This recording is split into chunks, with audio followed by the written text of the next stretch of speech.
Bonjour, on se retrouve pour une nouvelle vidéo de présentation d'activités possibles en compréhension de l'oral et qui permettent aux élèves d'acquérir des compétences transférables. Je suis Marie-Pierre Trivio, j'enseigne l'anglais au lycée La Pérouse d'Albi dans le Tarn.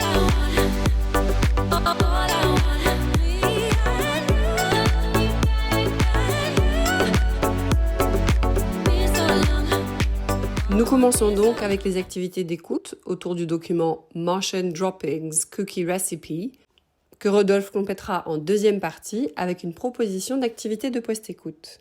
Dans cette première partie, après une rapide présentation du document, ses caractéristiques et le public auquel on peut le destiner, je vous présenterai le contexte de séquence dans lequel je compte l'exploiter. Je vous présenterai une proposition d'anticipation guidée sur une séance qui permettra l'émission d'hypothèses qui nous permettront ensuite l'élaboration d'une première trace écrite. Nous passerons dans une seconde séance aux écoutes à proprement parler, après avoir récapitulé la séance précédente, pour terminer, enfin, par la trace écrite.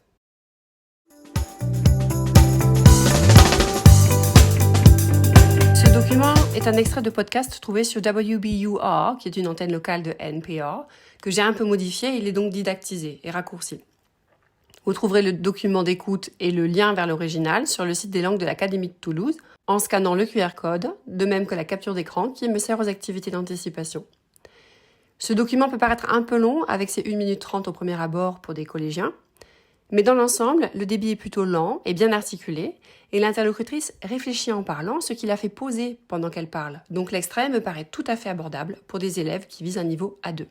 Il est donc pertinent pour une séquence de 4e ou de 3e, dans l'axe rencontre avec d'autres cultures, dans une séquence qui traite des traditions familiales et ou des traditions culinaires, liées ou non à des événements calendaires.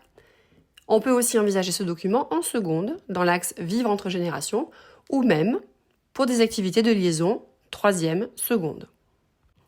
Il permet d'aborder les noms composés et d'introduire would comme marqueur d'un comportement passé typique, et donc avec une valeur d'habitude et de répétition d'une action dans le passé, que l'on pourra réutiliser dans la tâche finale. Une tâche intermédiaire pourrait être de faire une production semblable.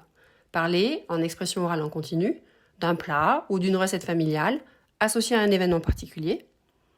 La tâche finale pourrait être de parler de la tradition familiale d'une autre personne qui serait donnée le jour du passage à l'oral pour qu'il reste un élément de surprise. Et la prise de parole pourrait se faire à partir de la fiche de synthèse, des notes, d'une ou d'un autre élève avec un petit temps de préparation et de prise de connaissance des éléments de la fiche, pour que ce soit une activité orale en continu mais presque improvisée à partir de notes. Un petit rappel, ce document et cette activité ne viennent pas en ouverture de séquence. Les élèves doivent maîtriser quelques éléments lexicaux comme recipe, eat, kate, cooking, eggs, you name it, qui peuvent leur permettre de s'exprimer lors de l'anticipation et qui seront rebrassés à cette occasion.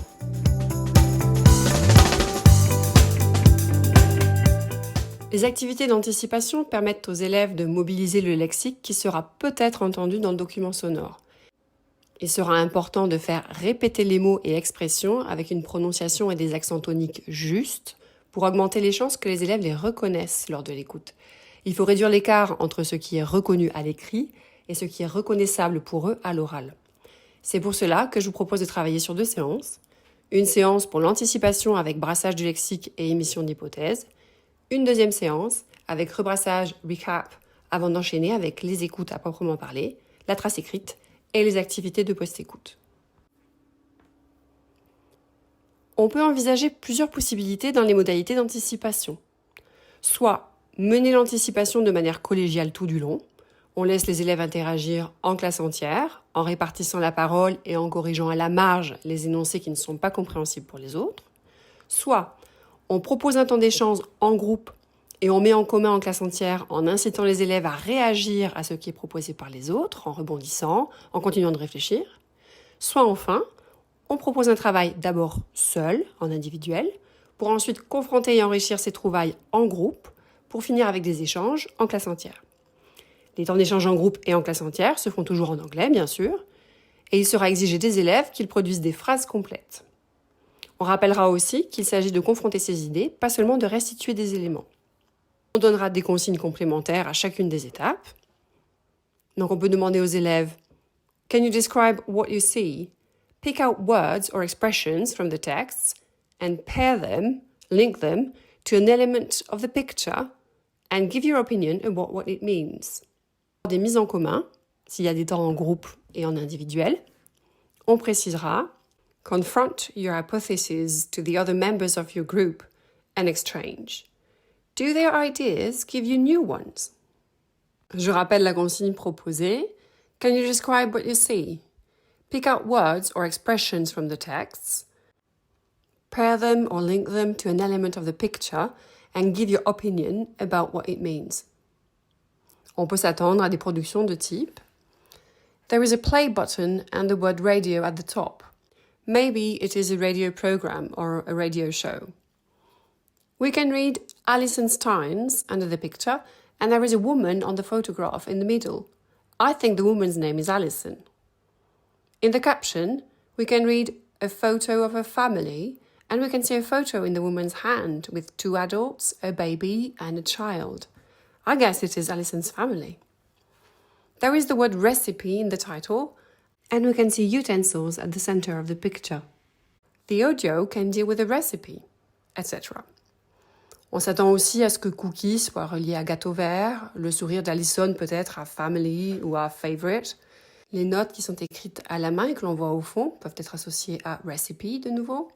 Eats peut être associé au cookie mangé, coupé que tient Alison. Les gâteaux peuvent être associés avec Martian ou Out of this world. Ensuite, les élèves vont forcément, à un moment donné, se poser ou vous poser la question de ce que droppings veut dire. On peut passer par un thésaurus en ligne. Ici, c'est une capture d'écran de Collins Dictionary Online, qui est assez explicite dans la définition et les synonymes qui sont proposés. La même chose peut être faite avec Martian, sinon on ne déduise pas le sens, ou seulement leur expliquer que a Martian is a person from Mars, an alien from Mars, etc. Les éléments écrits du document d'anticipation et que les élèves auront associés à une image pourront devenir les intitulés de colonnes d'un tableau qui permettra de recenser les mots que l'on pense entendre dans l'extrait.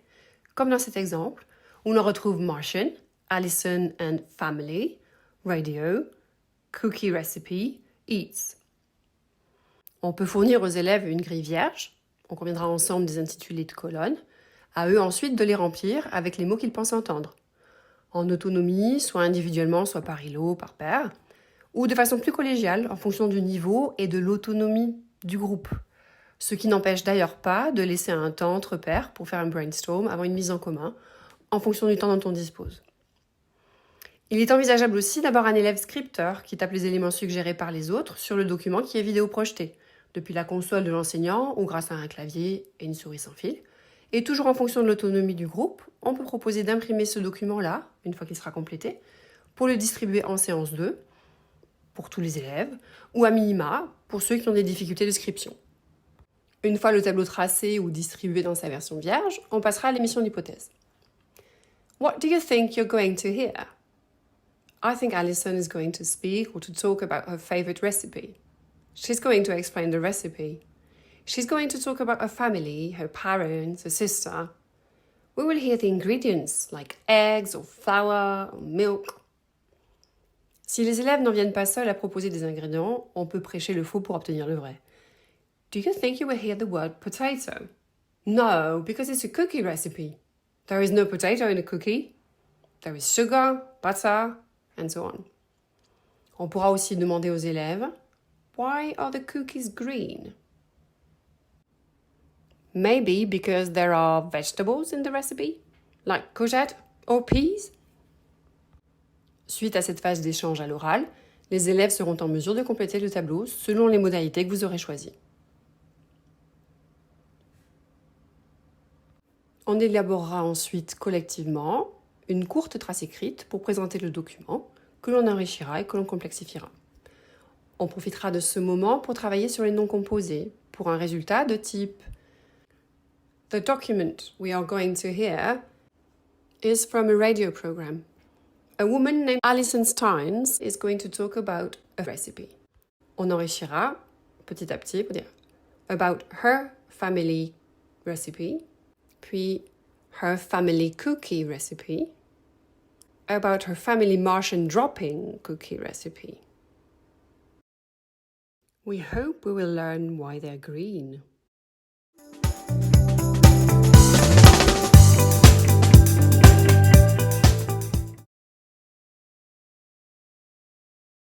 Nous commençons la deuxième séance avec un rebrassage en affichant de nouveau le document d'anticipation. Le lexique ayant déjà été manipulé, on s'attend à des énoncés plus précis et plus construits pour la description. Remember, what do we know about the document? On s'attend à un rappel de la trace écrite et une mise en relation des éléments de texte et des images. Now, can we recap and repeat the words we think we are going to hear?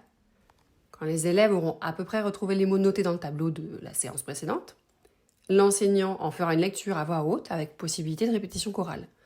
D'abord, pour récapituler ce que l'on cherche à entendre, et d'autre part pour aider les élèves à en mémoriser la prononciation. On peut d'ailleurs expliciter cette démarche auprès d'eux, elle en sera d'autant plus efficace. On fera ici une écoute en commun, sans pause. On propose une vérification d'hypothèse, donc on demande aux élèves de se concentrer sur les mots et les expressions qu'ils ont imaginés, sur le nombre d'intervenants et sur leur ton. Listen carefully and tick the words in the grid if you hear them. Write down any other word or expression related to the columns in the grid that you may understand. How many people speak? What is the tone of their voice? What are their feelings? Le podcast est disponible sur le site des langues vivantes de l'Académie de Toulouse en scannant le QR code que vous voyez apparaître. Si vous voulez simplement lire le script, vous pouvez faire pause pour le faire avant de continuer.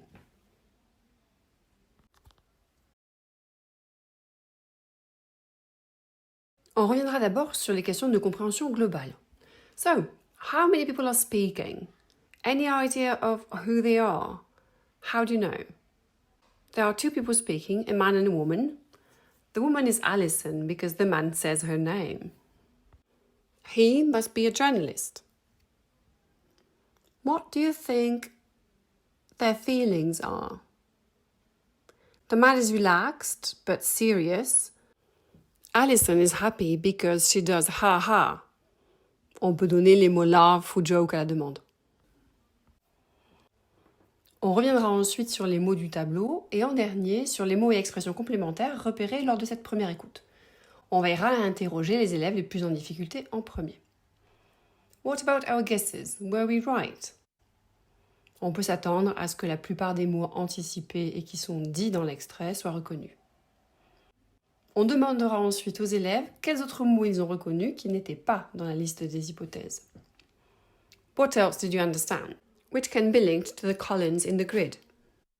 Des mots et expressions comme dish, stories, space, I think, when I was a very little kid, my aunts, my cousins, pudding cookies, maybe, 7 minutes, color, peuvent avoir été repérés. Ensuite, on leur demandera « Explain what you understand. What do you think they talk about? » I think Alison talks about a recipe they do in her family when they are together. Alison explains how to make the cookies. She explains why the cookies are green, but I don't understand. She explains something about the droppings. On notera ces suggestions au tableau pour amener les élèves à expliciter ce qu'ils vont devoir essayer de repérer pour comprendre davantage d'éléments lors de la deuxième écoute. On les aidera dans cette démarche par un questionnement guidé. Avec par exemple des questions comme When are families together? They are together for birthdays, Easter, Halloween, Christmas. What words will you hear if she gives the recipe? Well, cook, ingredients, the time in the oven, and numbers and minutes or hours, and grams and kilograms and ounces. How will you know she explains something about the cookies or the name droppings? She would repeat the words, or she would say words connected to them, like green or courgette. On laissera ces suggestions au tableau afin qu'elles puissent être vérifiées lors de la deuxième écoute. Comme consigne de deuxième écoute, on donnera simplement « Listen again and concentrate on the repeated words ».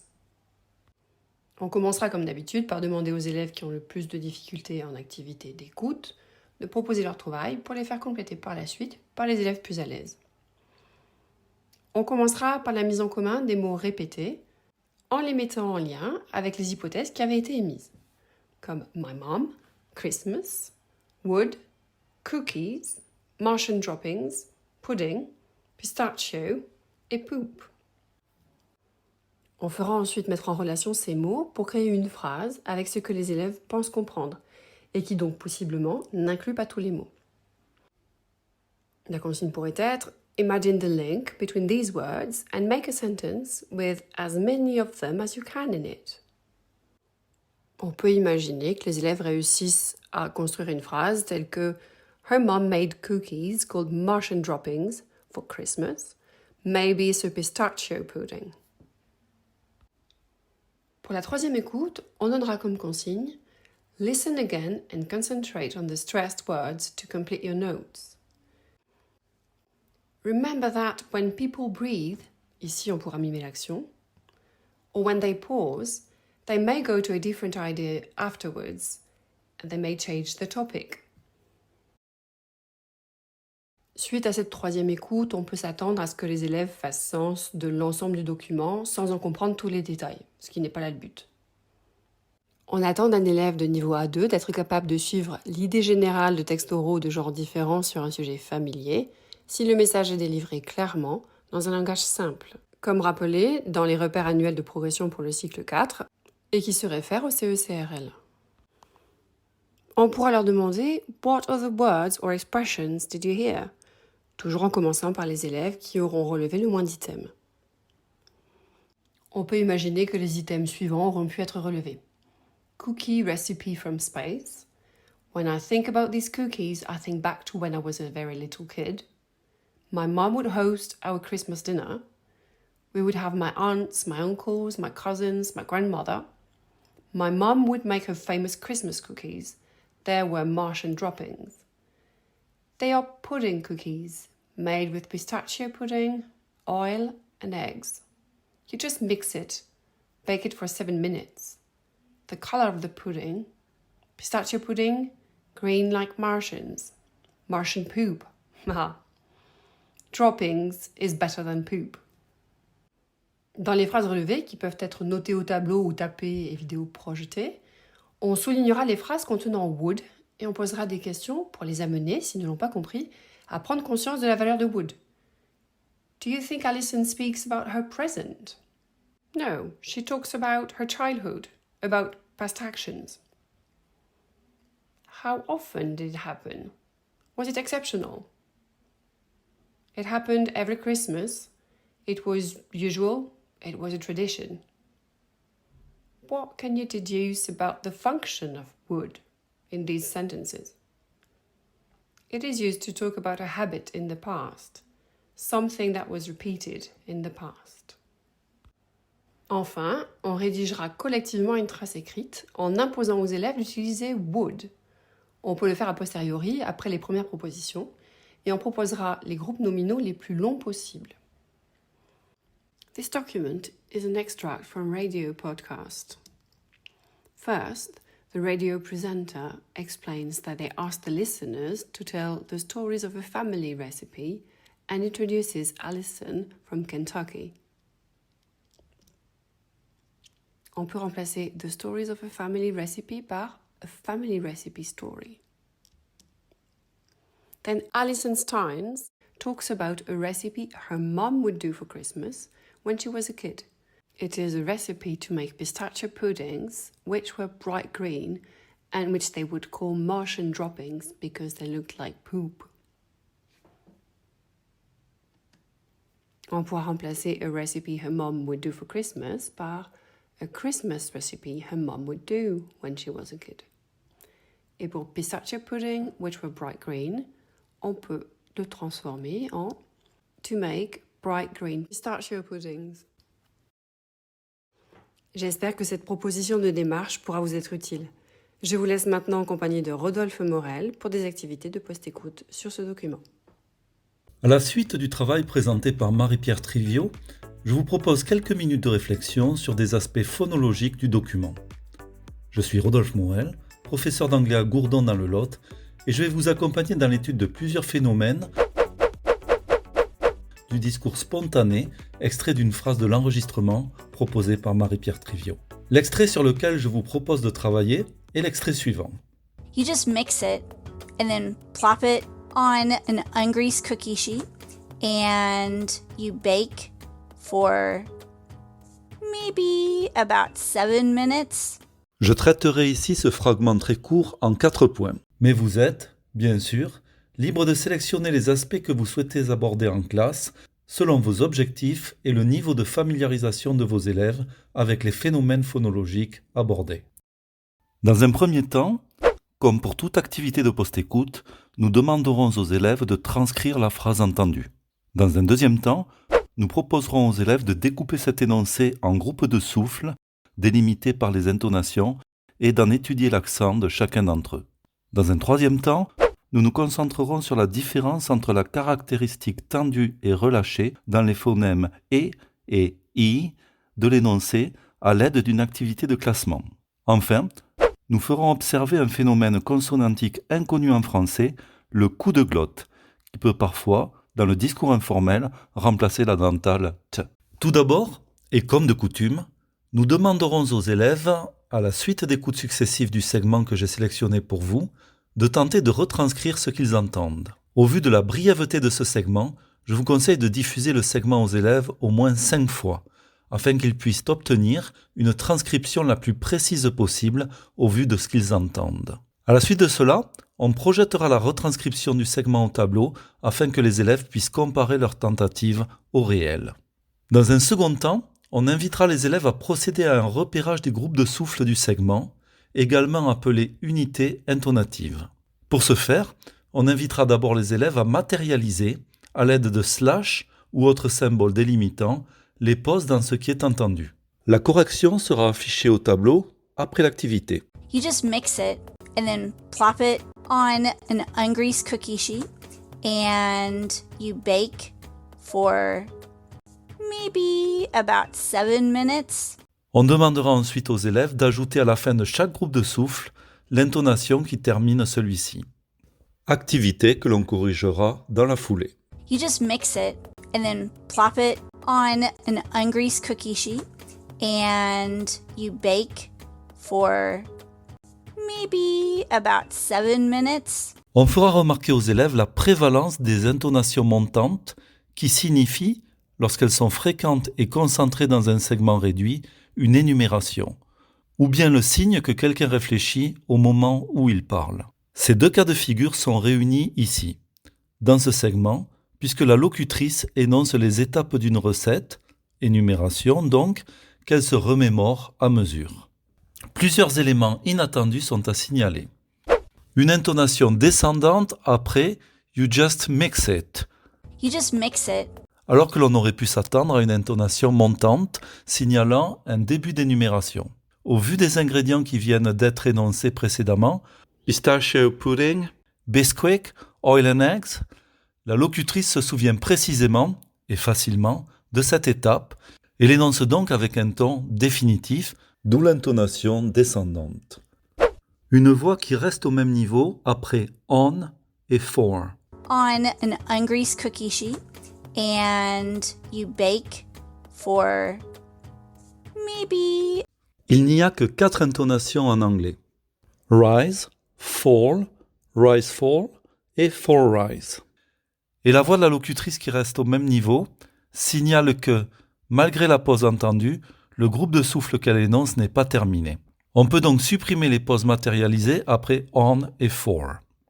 Une intonation montante en fin de phrase après maybe about 7 minutes, alors que l'on aurait pu s'attendre à une intonation descendante. S'il est possible que cela soit dû à une coupe au montage du journaliste ayant réalisé l'interview, qui a choisi de ne pas inclure la fin de la phrase de la locutrice, il est également possible que celle-ci ait délibérément choisi une intonation montante en fin de phrase, car elle tente encore, au même moment, de se remémorer les étapes de la recette et vérifie mentalement qu'elle n'a rien oublié d'autre. À la suite de la matérialisation des intonations, il nous sera possible d'utiliser, comme à notre habitude, une Window on Speech de Caldwell pour analyser les accents de chaque groupe de souffle que l'on appelle nuclei en anglais. On obtiendra les accents suivants. Et il sera important de faire remarquer la squeeze zone constituée par greased cookie sheet. On signalera également aux élèves que la plupart des mots portant l'accent sont soit des verbes, puisqu'ils sont l'élément signifiant, matérialisant chaque étape de la recette, ce que l'on y fait, soit des prépositions, qui ne porteraient pas l'accent on, for, mais qui permettent à la locutrice de réfléchir et de dérouler mentalement sa recette à mesure qu'elle l'énonce. Il sera ensuite opportun de mettre cette analyse des pauses et intonations et des accents toniques au service de la mise en voix de ce segment. Les caractéristiques de l'énonciation observées ici, nouveau groupe de souffle à chaque étape de la recette, intonation montante pour signifier l'énumération, accentuation de mots habituellement inaccentués pour permettre de réfléchir et de rebondir spontanément, seront naturellement utilisées dans la tâche finale proposée par Marie-Pierre en première partie de cette vidéo. À l'issue de ce travail, nous demanderons aux élèves une lecture à haute voix qu'ils pourront rendre sous forme d'enregistrement. Nous allons à nouveau proposer plusieurs écoutes à la classe afin de discriminer entre les sons I et I. L'emplacement de tous les sons, tendus ou relâchés, sera matérialisé sur la phrase affichée au tableau. Et il reviendra aux élèves de choisir entre la voyelle tendue, I, ou la voyelle relâchée, E. L'enseignant veillera à écrire au tableau les symboles phonétiques en corrigeant dans la foulée. Ce travail de repérage de sons pourra être réactivé avec profit à la maison grâce à une simple activité de classement en utilisant la fonction de synthèse vocale de Learning Apps réalisée avec des mots du script. Cet énoncé sera enfin l'occasion de faire observer à notre jeune public que l'anglais présente un phénomène consonantique inconnu en français, le coup de glotte, glottal stop en anglais, qui peut parfois, dans le discours informel, remplacer la dentale T.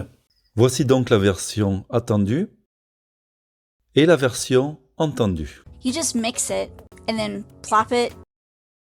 Ce travail de post-écoute est peu coûteux en temps et permet d'offrir une véritable pause réflexive sur des manifestations phonologiques du discours spontané qui permettront aux élèves d'étoffer leur bagage, ce qui leur sera utile aussi bien en compréhension qu'en production.